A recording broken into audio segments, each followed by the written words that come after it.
청명한 봄하늘 아래 천년 고찰 법운사는 그 어느 때보다 활기찼다. 절마당에는 사람들이 넘쳐났고 향불 연기가 하늘로 솟아올랐다. 한국 전역에서 수많은 불자들이 이 유서 깊은 절에 모여들었다. 그들은 법운사에 모셔진 부처님의 사리를 친견하기 위해 긴 여정을 마다하지 않았다. 이번 주 금요일 법운사에서 열리는 사리 친견 대법회에 여러분을 초대합니다. 부처님의 가르침이 담긴 신비로운 빛을 발하는 사리를 친견하고 가족의 건강과 평안을 기원하세요. 라디오와 텔레비전, 심지어 SNS까지 법운사의 광고가 넘쳐났다. 그리고 그 중심에는 법운사의 주지스님인 혜원스님이 있었다. 60대 중반의 나이에도 온화한 미소와 깊은 지혜가 느껴지는 눈빛을 가진 그는 한국 불교계에서 존경받는 인물이었다.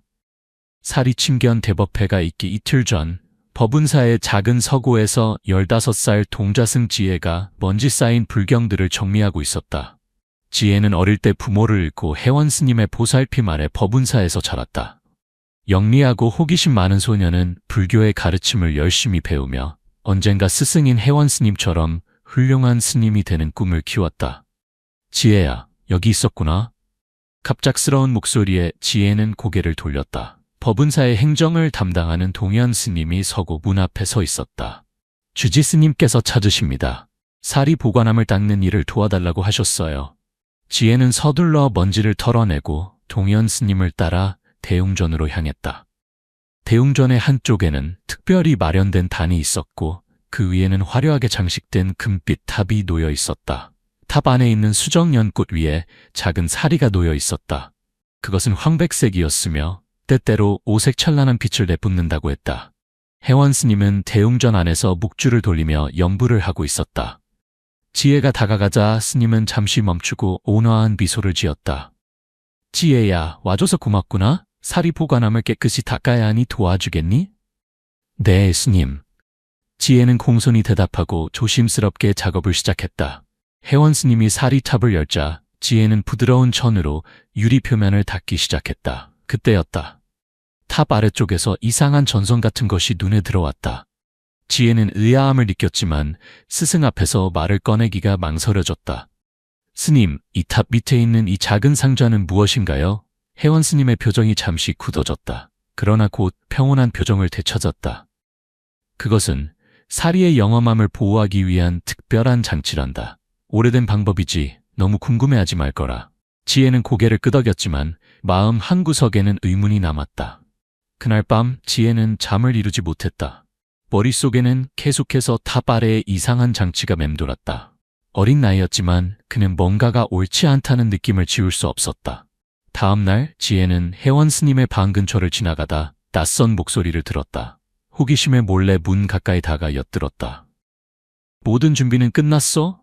내일의 행사는 완벽해야 해. 특히 그 빛이 제대로 작동해야 한다고. 날카롭고 권위적인 목소리였다. 지혜는 그 목소리의 주인이 누구인지 궁금했다.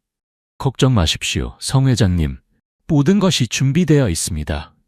혜원스님의 목소리가 평소보다 조금 떨리는 것처럼 들렸다. 좋아. 이번 행사로 최소한 50억은 걷어야 해. 그 돈으로 우리의 새로운 사업을 시작할 수 있을 거야. 지혜는 충격을 받았다. 성 회장이라고 불린 사람은 분명 불자가 아니었다. 그리고 빛이라는 단어와 돈에 대한 언급, 모든 것이 수상했다. 그날 밤 지혜는 용기를 내어 혼자 대웅전으로 향했다. 어둠 속에서 조심스럽게 사리탑 주변을 살펴보기 시작했다. 작은 손전등을 꺼내 탑 아래를 비춰보니 분명히 전선이 연결된 작은 검은 상자가 있었다. 지혜는 더 자세히 살펴보기 위해 조심스럽게 상자 옆면을 열었다. 그 안에는 소형 LED 조명과 무선 수신기가 있었다. 갑자기 뒤에서 발소리가 들렸다. 지혜는 급히 손전등을 끄고 기둥 뒤로 숨었다.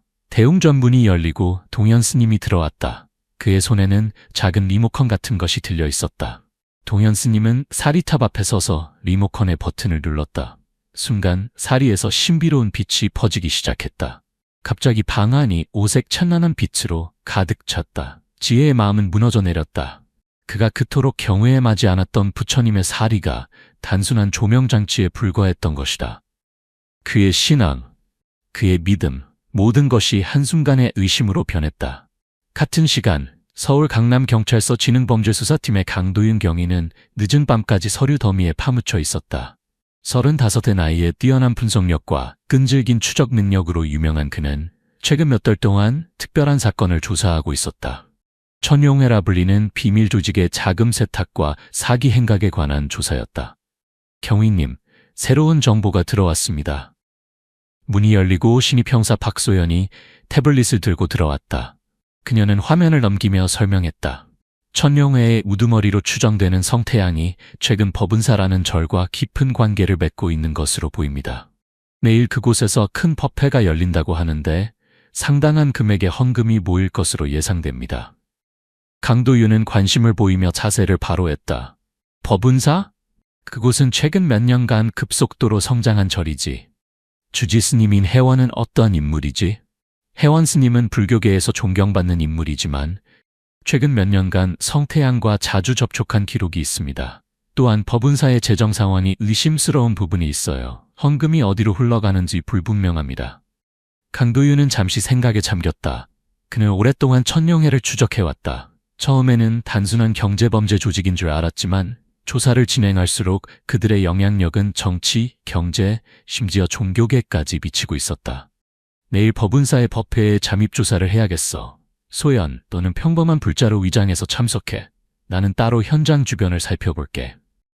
다음 날 아침, 법은사는 전국에서 모여든 불자들로 넘쳐났다. 법회의 중심에는 황금빛 사리탑이 빛나고 있었고 혜원 스님은 부처님의 가르침과 사리의 신비로움에 대해 설법하고 있었다.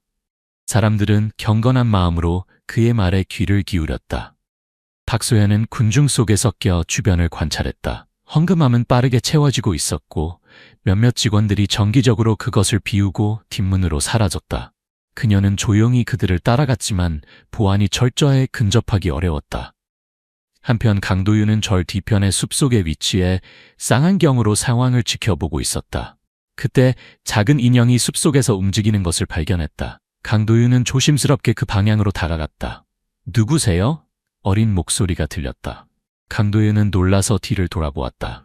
어린 동자승이 그를 경계하는 눈빛으로 바라보고 있었다. 안녕. 그냥 산책 중이야. 강도윤은 어색하게 대답했다. 아저씨는 경찰이죠? 지혜가 물었다. 강도윤은 놀라서 아무 말도 할 수 없었다. 제가 도움이 필요해요. 지혜가 계속했다. 우리 절에 이상한 일이 벌어지고 있어요. 살이, 그것은 진짜가 아니에요. 강도윤은 잠시 망설였다. 어린아이의 말을 얼마나 신뢰할 수 있을지 확신이 없었다. 하지만 무언가 그를 이 아이의 말에 귀를 기울이게 했다. 무슨 일인지 자세히 말해볼래? 지혜는 그가 발견한 것, 들은 대화, 그리고 자신의 의심에 대해 모두 털어놓았다. 강도윤은 점점 놀라움을 감추지 못했다. 아이의 이야기는 그들의 조사 내용과 일치했고 오히려 더 구체적인 정보를 담고 있었다. 내 이름이 뭐니? 지혜입니다. 지혜야, 넌 매우 용감하구나. 하지만 이것은 위험한 일이야. 나를 믿을 수 있겠니? 나는 강도윤 경이라고 해. 우리는 성태양이라는 사람과 그의 조직을 오랫동안 조사해왔어. 지혜의 눈이 빛났다. 그럼 아저씨가 이 문제를 해결해 주실 수 있나요? 혜원 스님도? 그는 정말 나쁜 사람일까요? 강도윤은 한숨을 쉬었다. 모든 일에는 이유가 있어. 혜원 스님이 왜 이런 일에 관여하게 되었는지 우리가 알아내야 할 거야. 하지만 먼저 증거가 필요해. 그들은 계획을 세웠다. 지혜는 사리탑의 조작 장치에 대한 증거를 수집하고 강도윤은 천룡회의 자금 흐름을 추적하기로 했다. 하지만 그들은 자신들이 이미 감시당하고 있다는 사실을 알지 못했다. 법회가 한창이던 저녁, 동현 스님은 혜원 스님의 방으로 서둘러 들어갔다. 주지 스님, 큰일입니다. 지혜가 경찰과 접촉한 것 같습니다. 혜원 스님의 얼굴이 창백해졌다. 확실한가? 네, 우리 사람이 그를 숲에서 경찰로 보이는 사람과 대화하는 것을 보았습니다. 혜원 스님은 심호흡을 했다. 그의 얼굴에는 깊은 주름이 패었고 눈에는 피로와 고뇌가 가득했다. 지혜를 내 방으로 데려오게. 얼마 후 지혜는 스승 앞에 무릎을 꿇고 앉았다. 혜원 스님은 오랫동안 그를 바라보았다. 지혜야, 네가 대웅전에서 무엇을 했는지 알고 있다. 지혜는 놀랐지만 꿋꿋이 스승의 눈을 바라보았다. 살인은 가짜입니다. 그렇죠, 스님? 혜원 스님의 눈에 눈물이 맺혔다. 그렇다. 하지만 모든 일에는 이유가 있다, 지혜야. 스님은 탁자에서 낡은 사진 한 장을 꺼냈다. 사진 속에는 젊은 시절의 혜원 스님과 병원 침대에 누워있는 어린아이가 있었다. 이 아이는 내 조카였다. 백혈병으로 고통받고 있었지. 치료비가 없어 속수무책으로 바라볼 수밖에 없었어. 혜원 스님은 15년 전 이야기를 들려주었다. 당시 그는 가난한 스님이었고 유일한 혈육인 조카를 살리기 위해 필사적이었다. 그때 성태양이 나타나 거에게 치료비를 제공했다. 하지만 그 대가로 혜원 스님은 성태양의 자금 세탁에 협조해야 했다. 처음에는 작은 일로 시작했지만 점점 깊이 관여하게 되었고 결국 가짜 사리까지 만들어내는 지경에 이르렀다. 그 아이는 어떻게 되었나요? 지혜가 물었다. 혜원 스님의 목소리가 떨렸다. 그 아이는 살았다. 지금은 대학에 다니고 있지. 하지만 내 영혼은 그날부터 죽었다. 지혜의 마음은 혼란스러웠다. 그는 스승을 증오하고 싶었지만 동시에 그의 고통을 이해했다. 하지만 스님, 그건 옳지 않아요. 수많은 사람들이 속고 있어요. 나도 안다. 매일 밤 부처님께 용서를 빌고 있다. 하지만 이제 너무 늦었어. 성태양의 힘은 너무 강하고 그는 나에 대한 모든 것을 알고 있다. 바로 그때 방문이 열리고 성태양이 들어왔다. 50대 중반, 날카로운 눈빛과 차가운 미소를 지닌 그는 고급스러운 양복을 입고 있었다. 감동적인 이야기군, 혜원 스님. 성태양이 냉소적으로 말했다. 하지만 이제 이 어린 동자승이 문제가 되었군요. 지혜는 공포에 질려 뒤로 물러섰다. 성 회장님, 제발 아이에게는 해를 끼치지 마십시오. 혜원 스님이 간청했다. 성태양은 웃었다. 해를 끼치다니요? 저는 그저 그를 안전하게 보호하려는 것뿐입니다. 적어도 우리의 일이 끝날 때까지는요. 그는 손가락을 튕겼고 2명의 건장한 남자가 방으로 들어왔다. 이 아이를 데리고 가서 안전하게 지켜. 성태양이 명령했다. 혜원 스님이 일어서려 했지만 성태양의 냉혹한 눈빛에 그 자리에 얼어붙었다. 걱정 마십시오, 스님. 당신이 계속 협조한다면 아이는 아무런 해도 입지 않을 겁니다. 지혜는 끌려나가기 전 마지막으로 스승을 바라보았다. 혜원 스님의 눈에는 깊은 후회와 슬픔이 가득했다. 그날 밤 강도윤 경위는 지혜와의 약속 장소에서 그를 기다렸지만 아이는 나타나지 않았다. 불안한 마음에 그는 법은사 주변을 수색하기 시작했고 결국 절 뒤편의 작은 창고에서 소리를 들었다. 조심스럽게 다가가 안을 들여다보니 지혜가 의자에 묶인 채 2 남자에게 감시당하고 있었다. 강도윤은 즉시 지원을 요청하고 잠입할 계획을 세웠다. 한편 혜원 스님은 자신의 방에서 깊은 고뇌에 빠져 있었다.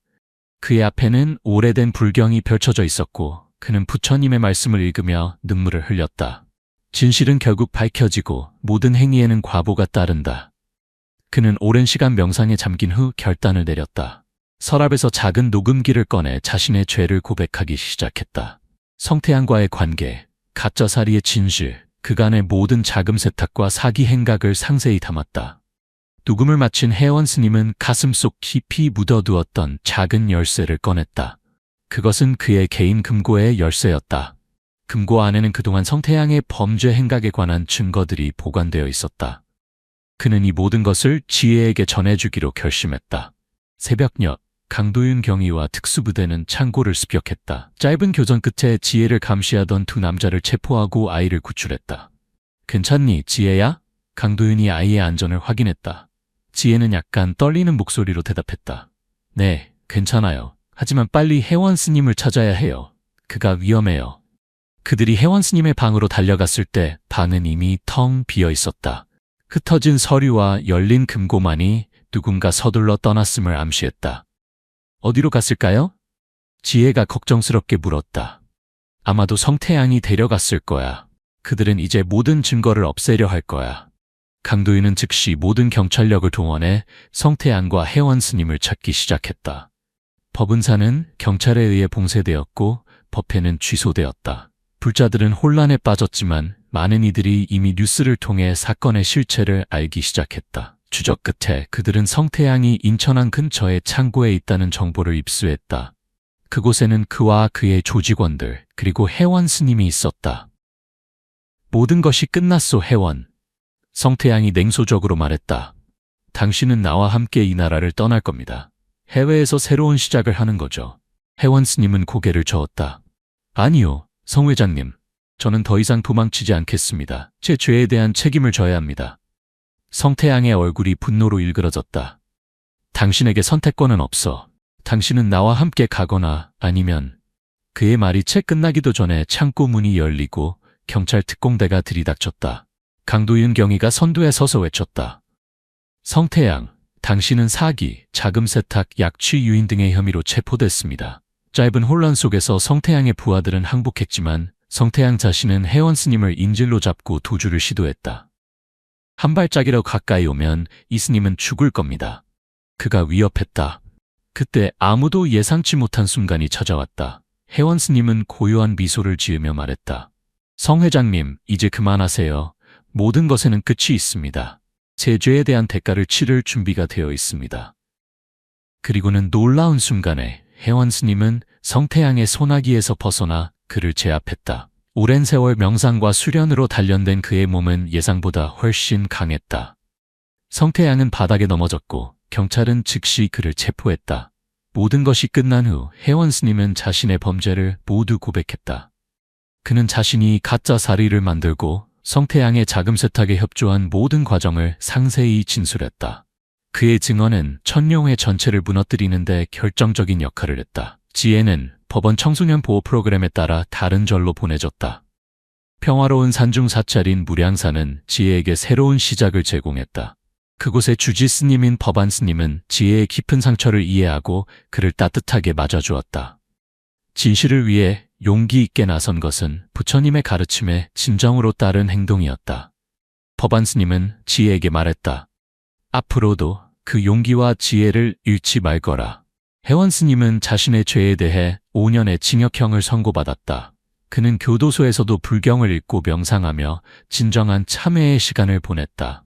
그의 조카는 면회를 와 삼촌을 용서했고 이것은 혜원에게 큰 위안이 되었다.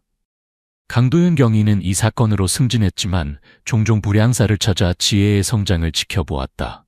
그들은 특별한 인연으로 연결되어 있었다. 세월이 흘러 15년이 지났다. 법운사는 오랜 침체기를 거쳐 다시 태어났다.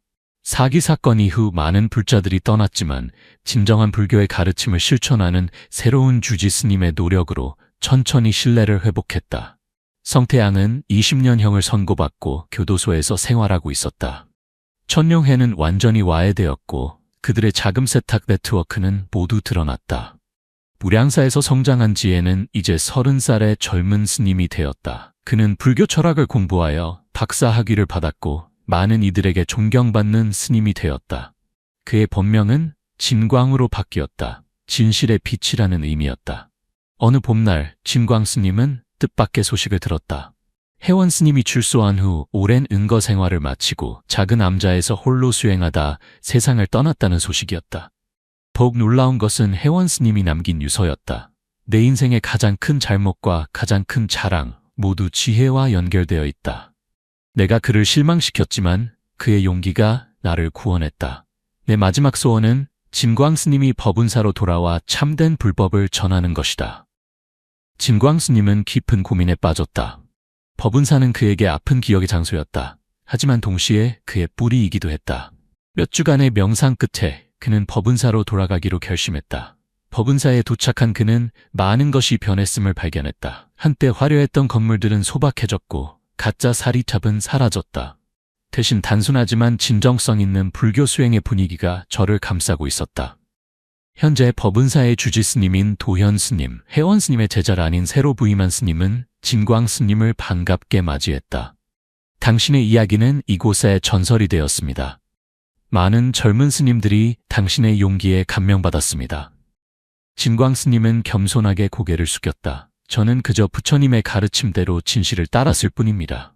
그날 저녁 진광 스님은 혼자 대웅전에 앉아 과거를 돌아보았다. 어린 시절의 상처, 배신감, 그리고 결국 찾아온 평화까지. 그때 누군가 조용히 대웅전으로 들어왔다. 오랜만입니다, 진광 스님. 진광 스님이 돌아보니 이제는 중년이 된 강도윤이 서 있었다. 그는 이제 경찰청의 고위 간부가 되어 있었다. 강 형사님, 아니 이제는 국장님이시죠? 진광 스님이 미소 지었다. 당신을 다시 만나게 되어 기쁩니다. 혜원 스님의 부탁으로 이것을 전하러 왔습니다. 강도윤은 작은 나무 상자를 건넸다. 진광 스님이 조심스럽게 열자 안에는 낡은 불경 한 권과 짧은 편지가 있었다. 편지에는 이렇게 적혀 있었다. 지혜야, 아니 진광 스님께 내 인생의 가장 큰 후회는 당신의 순수한 믿음을 배신한 것이고 가장 큰 기쁨은 당신이 진정한 불법의 빛이 된 것을 보는 것이었다. 이제 법운사는 당신의 손에 맡기노라. 거짓된 빛이 아닌 진실한 가르침의 빛으로 이곳을 채워주기 바란다. 회원드림. 그리고 불경 속에는 작은 살이 하나가 있었다. 그것은 화려하지 않았고 특별한 빛을 내지도 않았다. 하지만 그것은 진짜였다. 회원 스님이 평생 숨겨두었던 오래전 은사로부터 받은 진짜 살이었다. 진광 스님의 눈에서 눈물이 흘렀다. 그것은 슬픔의 눈물이 아니라 이해와 용서 그리고 새로운 시작에 대한 눈물이었다. 2년 후 법운사는 다시 한번 큰 변화를 겪었다. 하지만 이번에는 화려한 의식이나 거창한 홍보가 아닌 진정한 불교 수행과 사회봉사로 알려지게 되었다. 진광 스님은 법운사의 세쥐가 되어 불교의 근본 가르침에 충실한 수행 공동체를 만들었다. 사리신앙을 강조하는 대신 그는 일상에서의 자비와 지혜의 실천을 강조했다. 법운사에는 이제 무료 급식소와 청소년 명상센터 그리고 호스피스 시설이 생겼다. 많은 자원봉사자들이 모여 도움이 필요한 사람들을 위해 일했다. 매년 봄이 되면 진광 스님은 특별한 명상 프로그램을 진행했다. 진실의 빛 찾기라는 이 프로그램은 참가자들에게 외부의 화려함이 아닌 내면의 진실을 찾도록 가르쳤다. 프로그램의 마지막 날, 진광 스님은 항상 같은 이야기를 들려주었다. 가짜 사리와 어린 동자승, 그리고 진실을 찾아가는 여정에 대한 이야기. 그는 자신의 이름을 언급하지 않았지만 많은 이들은 그 이야기의 주인공이 누구인지 알았다. 진정한 불법의 빛은 화려한 의식이나 기적 같은 현상에 있지 않습니다. 그는 말했다. 그것은 우리 각자의 마음속에 있는 자비와 지혜 그리고 진실을 향한 용기에 있습니다. 부처님은 외부가 아닌 내면에서 찾아야 합니다. 어느 날 한 젊은 승려가 진광 스님에게 물었다. 스님, 회원 스님이 남긴 진짜 사리는 어디에 있습니까? 진광 스님은 미소 지었다. 그것은 중요하지 않다. 중요한 것은 사리가 아니라 그것이 상징하는 가르침이다. 부처님의 진정한 유산은 물질적인 유물이 아니라 깨달음의 길을 보여주는 그의 가르침이다. 하지만 진광 스님의 마음속에는 특별한 비밀이 있었다. 회원 스님이 남긴 진짜 사리는 법운사의 작은 탑 속에 조용히 모셔져 있었다. 그것은 화려하게 장식되지 않았고 특별한 홍보도 없었다. 단지 참된 수행자들이 자신의 내면을 성찰하는 장소로 사용되었다. 법운사는 다시 많은 불자들이 찾는 곳이 되었지만 이전과는 다른 이유에서였다. 사람들은 이제 기적이나 축복을 구하러 오는 것이 아니라 진정한 불법을 배우고 실천하기 위해 왔다. 강도윤 국장은 가끔 법운사를 방문했다. 그와 진광 스님은 차를 마시며 세상 이야기를 나누었다. 그들은 서로 다른 길을 걷고 있었지만 진실과 정의라는 같은 가치를 추구했다. 가끔 생각합니다. 강도윤이 어느 날 말했다. 만약 당신이 그날 용기를 내지 않았다면 모든 것이 달라졌을 거라고. 진광 스님은 고개를 저었다. 아니요, 진실은 언젠가는 밝혀지게 되어 있습니다. 그것이 우주의 법칙입니다. 세월이 더 흘러 진광 스님은 나이가 들었다. 그의 머리카락은 하얗게 변했지만 눈빛은 여전히 맑고 지혜로웠다.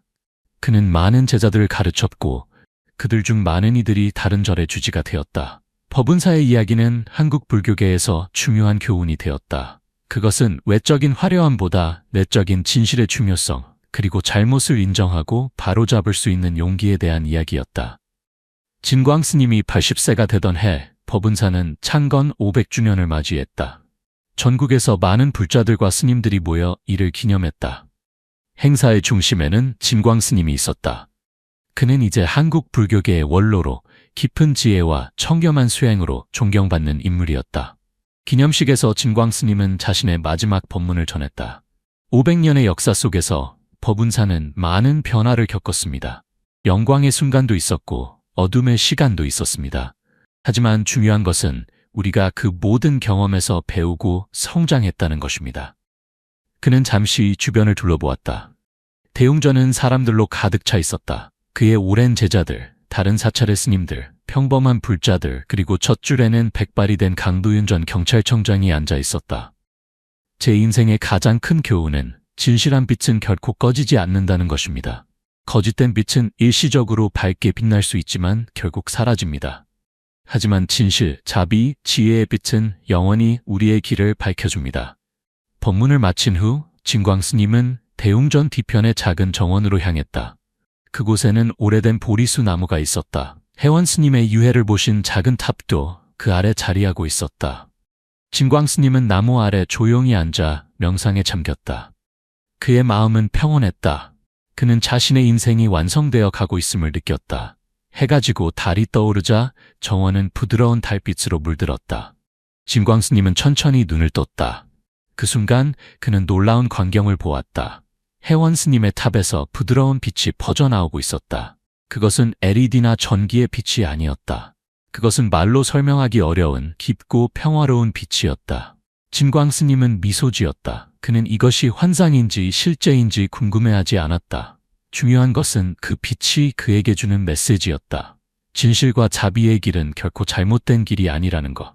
다음 날 아침, 사람들은 보리수 나무 아래에서 평화롭게 미소 짓고 있는 진광 스님을 발견했다. 그는 명상 중에 입적했다.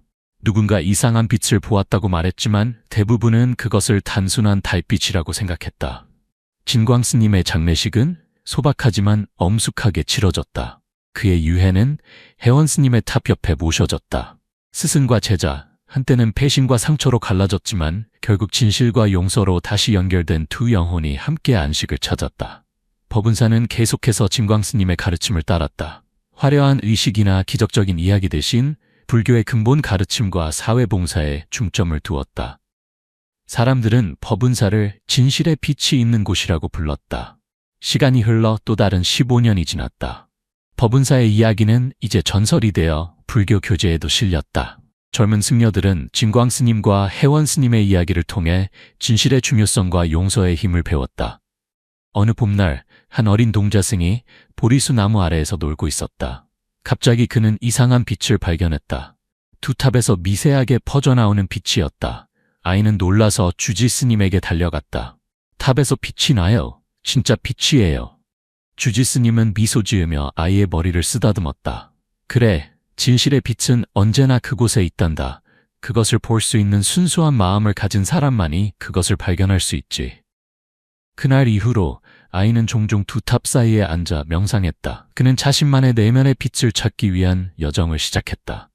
빛과 그림자, 진실과 거짓, 그리고 용서와 성장의 이야기는 계속해서 이어졌다. 법운사의 종소리가 산을 울리며 새로운 날의 시작을 알렸다. 그 소리는 모든 이에게 같은 메시지를 전했다. 진실의 빛은 결코 꺼지지 않는다. 이것이 법운사와 진실의 빛에 관한 이야기이다. 어둠은 한때 그곳을 덮었을지 모르지만 진실과 용기의 빛은 결국 승리했다. 그리고 그 빛은 순수한 마음으로 찾는 모든 이들을 위해 영원히 빛날 것이다.